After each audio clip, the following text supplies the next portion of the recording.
Hello, everyone. I'm Christina, and I know we have a lot to cover today. I know a lot's been going on weather-wise, phenomena around the world. I'm sure that you are really well aware of that.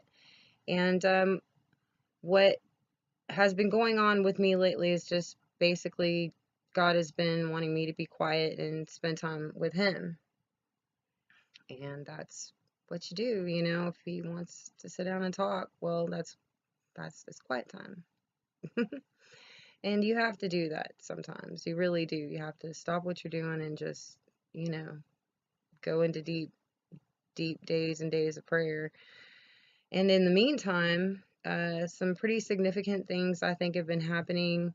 One is the half shekel has been designed for the temple in Jerusalem that will be built one day. And it's really just kind of really putting into everyone's mindset, what we're already thinking, that this is coming.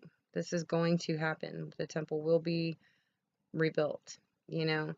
And with that is a lot of, end time prophecies go with that. And I think that's basically what we're going to be kind of doing today, is talking about some of the prophecies in the news, that are coming out in real life. One of those prophecies is that, Christians would be persecuted, right? Even killed. And one example of that recently is Mike Pence being called delusional because he says that he hears Jesus talk to him. And I've done a little research on this, and there are Christians and even, Muslims also, they've got it in their head that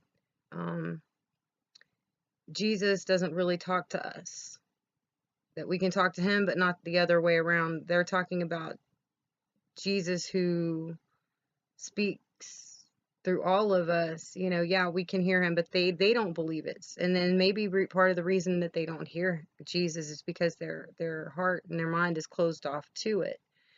But that persecution of Mike Pence also brought back a memory when I was sick. I've been sick a lot in the hospital prior years. I don't know. God made this possible for me to not be in the hospital all the time. And I mean, I'm telling you, long, long, long time I've been in and out of the hospital a lot. Lately, I've been just doing a lot better. And once I was in there, and this doctor walked in, and I told her that I was seeing God and hearing God, because I was dying. I could feel, myself in between, life and death. And it's amazing what you can see when you're on that cusp, you know. And she was like trying to get a psychologist in to mentally give me some kind of rundown and profile. I have no history of mental illness whatsoever. And I looked at her and I said, "Let me explain something to you. If this hospital has a problem with Jesus, then I'm going to go to a different hospital. Do you understand how much I'm in the hospital? Don't mess with me." But they tried to say that I was so sick that I was having delusions. I was not delusional. I saw, as God spoke, each word came out of his mouth. It was like a bubble. And it was all these colors, like I guess a bubble would have, but it was each word.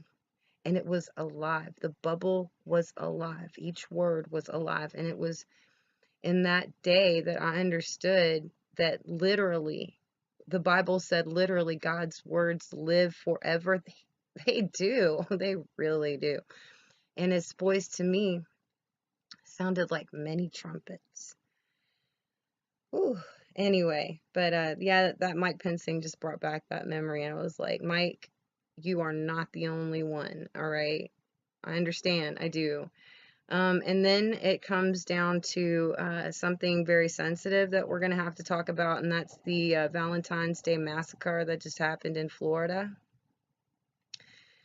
And there's a little Bible verse in Matthew 24 that says, it's 24:12 actually. It says, "Because iniquity will abound, the love of many shall wax cold." And we've talked about this before. And what people don't understand is that iniquity abounding causes people to go cold, and then they become the person committing the iniquity. All right? The sides feed off of each other. Now, this kid just lost his mother about a year ago. He's had it pretty rough, and let's stop pretending that we don't have nothing but violent video games to babysit our children, and churches that make people very uncomfortable. Not all of them, but it's just so rampant that it needs to be brought up. You know, people don't feel comfortable going to church, and you know, it's just a society that basically has both parents at work all the time is producing these children. And the next child, we don't know where that's going to come from, but we're going to have to start combating that behavior. One, we're going to have to start taking more pride in our stay-at-home parents, you know, especially if they're like top of the line, that, you know, is really there for their kids and doing all the things that a parent should do. That's what helps prevent things like this, is love and real parenting, you know. And while we're at it, it could be any of our kids next, all right? You know, and I would love to pray for this kid's mom, but she's not alive, you know, and I haven't even heard a mention of his father. You know what I'm saying? So I don't know what exactly has been going on in his life, but it's like more and more common that a lot of kids are having these problems. Okay, not to mention the problems in school that's been there since the beginning of time and gotten worse, right? And this is something that might shock you, but we need to pray for that boy who, in his own words, said that demons told him to do it. Well, that's something I can believe. With that background, I'm sure, you know? So, what are we going to do? Are we ourselves going to wax cold too? Or are we going to do like the Bible said and say, okay, we're going to step this up and we're going to love our enemy and we're going to pray for them? Pray those demons right off of them. All right? Because that's the only way to stop the spread of this. Because what he just did just desensitized somebody else that is in emotional turmoil also. It's subconsciously teaching people that this is how you take care of your anger. And it's also teaching Christians that we're supposed to be angry, yeah, but we're supposed to be a holy angry. All right, it's supposed to be a righteous anger. All right, we as Christians have a responsibility, because it's the society that we live in. Something fell short in our society, and it is breeding these kids. You think that this kid is the last one? No, he is a poster child. Look hard, okay? So where's the next one going to come from? Oh, it's already up in the news. All right, it is. And this hits home for me in a different way also, because being a mom that was sick, again, I was seeing God. I was talking to God. It wasn't just a trip to hell. It was a period that I was slipping away, you know, that I would see him and talk to him, or he would come to me. And it was that day, it was right before he gave me that vision of hell. He asked me if I wanted to stay or if I wanted to go. And I had told him, I didn't get a chance to answer before he told me that one of my kids was in danger if I left. And I didn't know what he meant by that. And I was so sick, and I couldn't walk. My hair was falling out. Um, I had lost my teeth from seizures, 10, 12-minute seizures over and over again. I didn't know how I was going to do it, but I said, I'll stay. I'll stay. And I'll be doggone, here I am today, you know, and it just means in the long run that, you know, even for a young boy losing their mother, and they have nobody else in the world, and they're already hurting, you know, that is enough to cause you to lose your way. is all I'm saying, is that, I could have left, but I did get a choice as to whether I wanted to stay or not. And I picked stay, and I'm glad, because the next thing I know, I'm in hell. And I've got something to come back and tell people. And that's why I have to also bring that up today, because this is what my trip to hell was about, was forgiveness. Because if you don't forgive, there's a bitterness. It's not just anger, it's bitterness, and it causes you to do things to others. It causes you to not open your heart when you should, and it casts these negative vibes, and it's just anything but love, okay? And mercy is at the heart of the law. Those are Jesus's words, okay? I'm not saying that this kid doesn't need to do his time, but while he has time to sit there and think about it, I would hope and pray that the love that he hasn't felt his whole life, that can change his life and make him understand the direction that he needs to go, and with his soul, that he finds what it is that he's really looking for, because it's not at the end of a shotgun on Valentine's Day. And it's not going to help you. It doesn't make anything feel better. It just makes the situation worse. Kids, you're looking for a love that doesn't really exist on earth. Parents, grandparents, people in general, the love we're looking for is in God. All right? And when you want to seek God, he will draw near to you, but he does there's a barrier between you and him if there is hate in your heart. All right? He draws close to love. And what you want, you've got to have in your heart, to be able to give back to God and to his people. And let me tell you something. As a person that has had God with me and listening to him, his mind is not my mind. And I will tell you, I know not only when the Holy Spirit is on me, it will press on me until I do what it says. And it gets worse and worse and worse and worse in my stomach, my chest, and it's in my heart. And I'm just like, it's not coming from me. It's not something I would do, but here I am doing it anyway. And it just happens to be what needs to be done. I didn't have to understand it. I just knew that I know that feeling.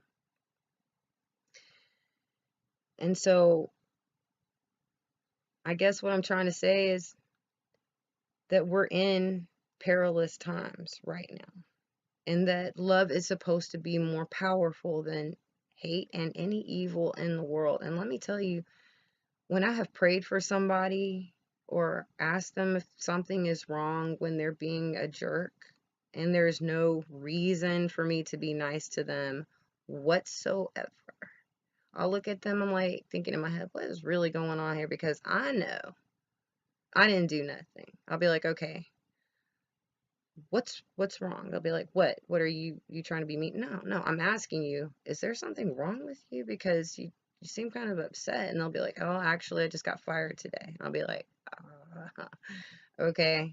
You just don't be so quick to be offended. We're going to have to open our hearts in ways that we've never imagined. And in the meantime, don't think you've got a lot of time to think that over, because you look anywhere in Bible prophecy, and then you look at what's happening on the news, and it's happening faster and faster. The signs are unmistakable. What is bad when it comes to signs is when they stop. That means the event is here. It has arrived. Okay? Now, I personally think that a great miracle is on the way. The promise of the great revealing that's been talked about for centuries, that was going to happen in the last days. And I think that it is so close, not just because of the signs in the stars, but also because of the speeding up of what's it called, the violent events and the Satanism. They're amping it up. It's happening so fast that it just tells me one thing, that something big is about to happen. All right? Satan does work like that. He wants to do something, I don't know, I guess distract you in some way, or mess with your head, but I know that he's in no way happy when something so miraculous is about to happen that it's going to go against his kingdom. He feels like he needs to work extra hard to lock down the hearts of these souls that he's got chained up. And these people, they'll say, oh, I don't believe in hell. Honey, you need to believe in it. And I'm also getting these really messed up comments about the color of Jesus's skin. All right. And that my credibility is not cool because at the end I have a white guy. Because they, according to them, they've studied some scriptures and assumed and interpreted in their own ways what color Jesus must be. Now, first of all, shame on you. Because, Christians, real ones, we don't talk about Jesus' skin color. But since you brought it up, let me remind you, I saw him. Because there is no way I could have seen hell and made it back unburned and alive without Jesus right there. Don't think I didn't see him. And am I going to discuss his skin color? No. Because that is not the most important thing about Jesus. All right? And next time you want to talk to me about his skin color, you better have had a near-death experience. All right? Because that's what I had. Not to mention, I've had plenty of them. I've talked to God too, okay? You don't get to tell me whose skin color is what. If his skin color is black, I love him as a black Jesus. But that was not the skin color he had, all right? But don't talk to me about that, because you want to talk about my credibility? To sit there and have that kind of hate, to sit there and say that I'm a liar or a hypocrite or not a true Christian because of Jesus's skin color, that is a form of hate. You just persecuted me, and you are persecuting others. That's not what Jesus taught, honey. All right? Don't talk to me about Jesus' skin color, because that is something you're concerned about, not me. Okay? I have the truth. And the truth is that Jesus Christ died for my sins and your sins, and that he is risen. And that's all I need to know besides him. All right? So why don't you try talking to Jesus? Okay? The whole point of scripture is to point you in the direction of having a relationship with God. Okay? You can't just stop at the scriptures and then tell somebody that has actually been in that presence what it is I'm supposed to be doing and what it is I'm supposed to know. All right? You're missing something, believe me. All right? And it's called the truth and love. All right? You don't talk to people like that. You think I can't feel that hate coming out of you? And I'm supposed to do what a hateful person tells me to do versus what I saw with my own eyes. All right? And if you're a Christian, you don't have room to call me delusional, because it says that God's servants hear him. That's biblical too. All right? Take that to the bank. God bless you all, and I'll talk to you soon. Adios.